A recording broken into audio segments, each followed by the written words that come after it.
It's time for another verb of the day. Today's verb is serve. Let's look at some of the ways we can use this verb. The first way is to mean to present food or drink to someone. You might think of this action as occurring in a restaurant, but it can absolutely happen at home as well. So passing or giving food to someone would count as serving. Perhaps you're taking a spoonful of something and putting it on someone else's plate. That is connected here to this first definition. The second way this verb is used is to mean to perform duties or services for another person, an organization, or even the military. It's really common to hear this verb used to describe people who serve in the Army, the Navy, the Air Force, Coast Guard, and our other branches. A third way to use the verb serve is to supply goods or attend to a customer. So again, this might connect in your brain to restaurants, but it really can be any sort of business where someone is helping a customer. It might be to find a particular item, to answer questions.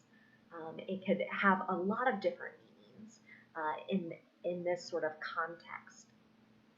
A fourth way this verb is used is in particular sports.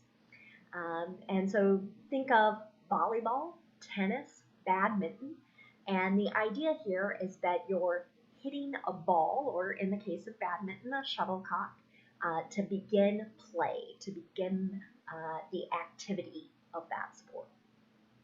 Serve is a regular verb. To make the progressive tense, we want to drop the E and then add ing to make serving. The past tense and participle forms of this verb are made by just adding D.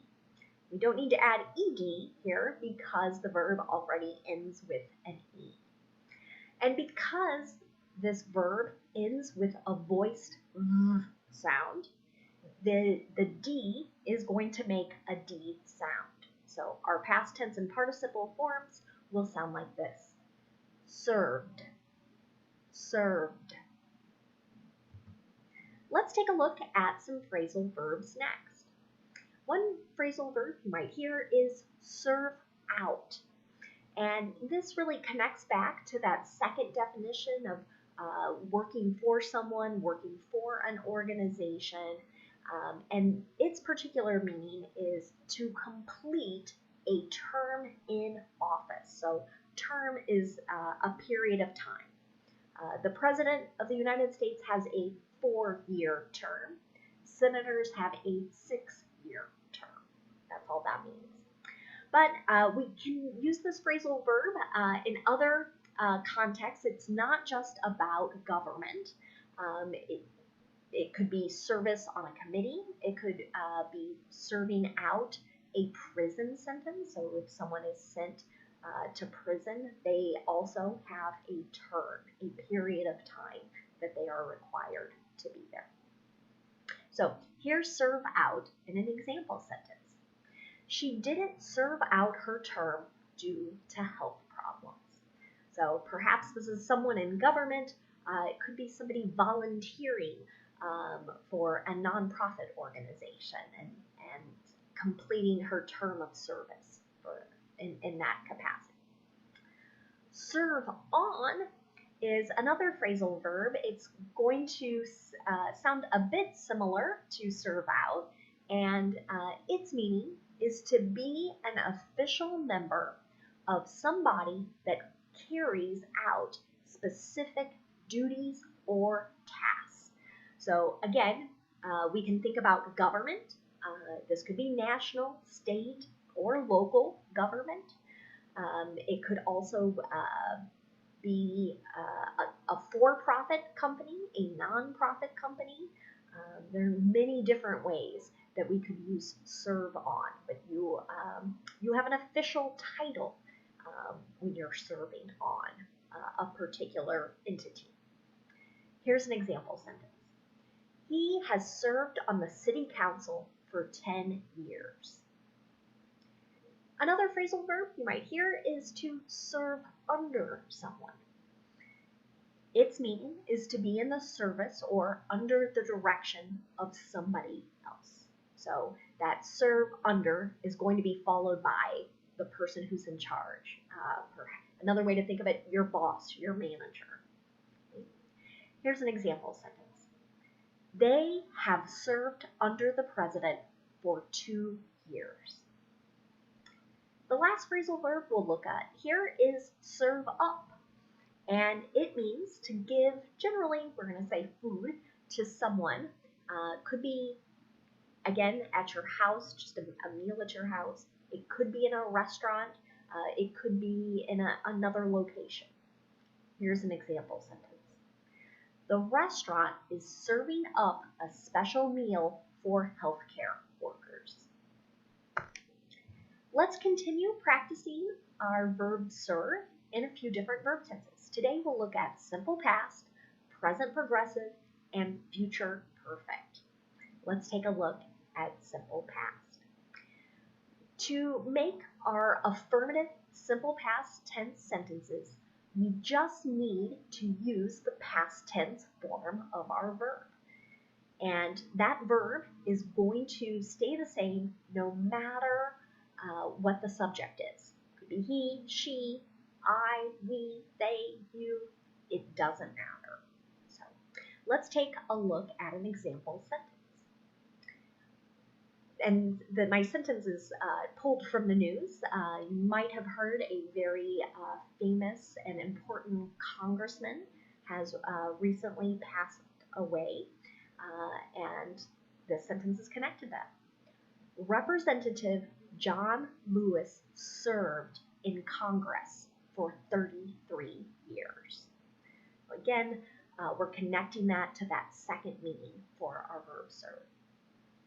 If I want to make a negative sentence in simple past tense, I'm going to use did not and the base verb. So something that can be tricky for people is using that ed ending in the negative, but you don't want to do that. You just want to use the base verb. Here's an example sentence. That restaurant didn't serve any customers for 2 months. If I want to make a yes or no question in the simple past tense, I'm going to start with did, then my subject, and then the base verb. Did they serve cake at the party? Next, let's take a look at present progressive. In this verb tense, we're talking about an action that is happening right now or an action that is in progress. To make the verb tense, we're going to use a present form of be, so am, is, or are, and then we'll use the ing or progressive form of the verb. Here's an affirmative sentence. She is serving as the interim CEO. So here, interim might be a new word for you. What it means really is temporary, kind of part-time,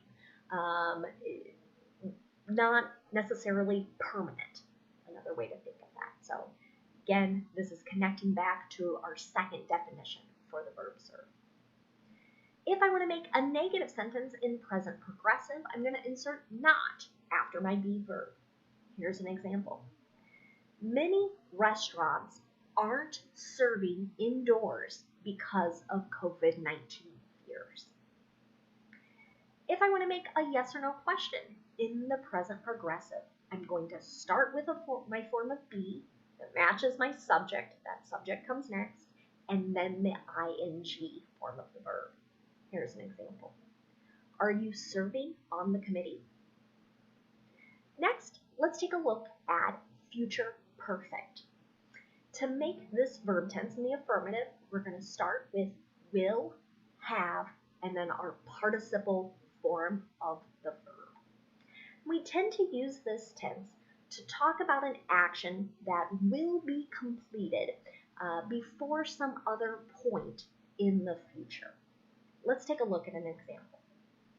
The business will have served its 1,000th customer this week. So, at some point in the future, this business will have completed this action of serving 1,000 customers.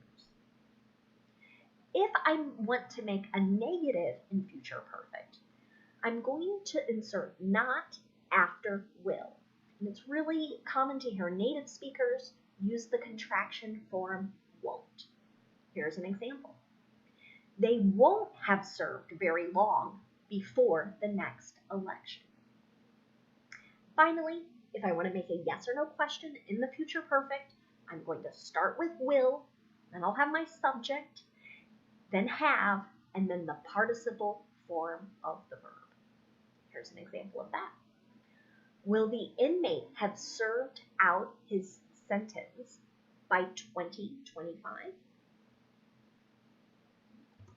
Finally, let's take a look at some words that are related to our verb serve. And the first is the noun form of this word. Same pronunciation, same spelling. And it connects back to the fourth definition that I talked about earlier for the verb. If you remember, that was connected to sports and how play begins in certain sports like volleyball and tennis.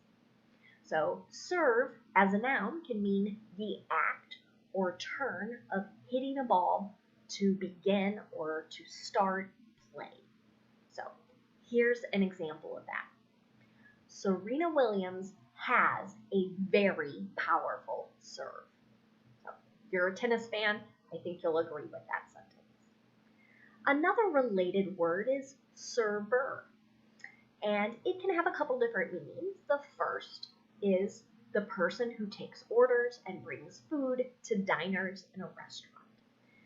Some people may still use the words waiter and waitress, and generally we would say a waiter is male, a waitress is female, but you could just use the word server and that will capture both male and female as you talk about people who work in restaurants. So here's an example of that noun in a sentence. Many servers have lost their jobs due to the pandemic.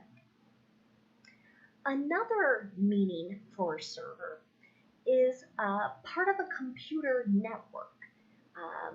If you've used a computer at a particular place of employment, or a school would be another example as well.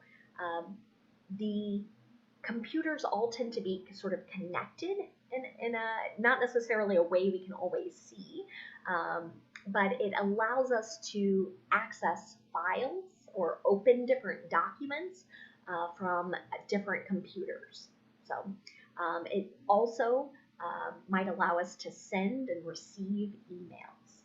So this idea server is kind of comes from this act of providing something. In this case, generally, it's information. So here's an example of server in a sentence. I can't send or receive email. Is the server down? So that might be another phrase you hear, again, sort of connected with computers and technology, and down here means not working. The last word we'll look at today is servant. It's also a noun, and it's a person who performs duties for others, and it particularly we'd say like household duties. So it might be related to cleaning and cooking. This word, I would say, was more commonly used in the past. Here's an example sentence. The king has many servants. We might see that in literature, but again, here this king has people doing daily household tasks for him. Another meaning of servant, and I think this meaning is something you're more likely to hear used, is a devoted and helpful follower or a devoted and helpful supporter. So here it is in a sentence. She was a tremendous public servant. So we might use that to describe elected officials. Sometimes it's used to describe other people who work for communities, might work for nonprofits, and really give of their time and energy to provide this help or support. Thank you so much for watching today's video. I hope you have a great day.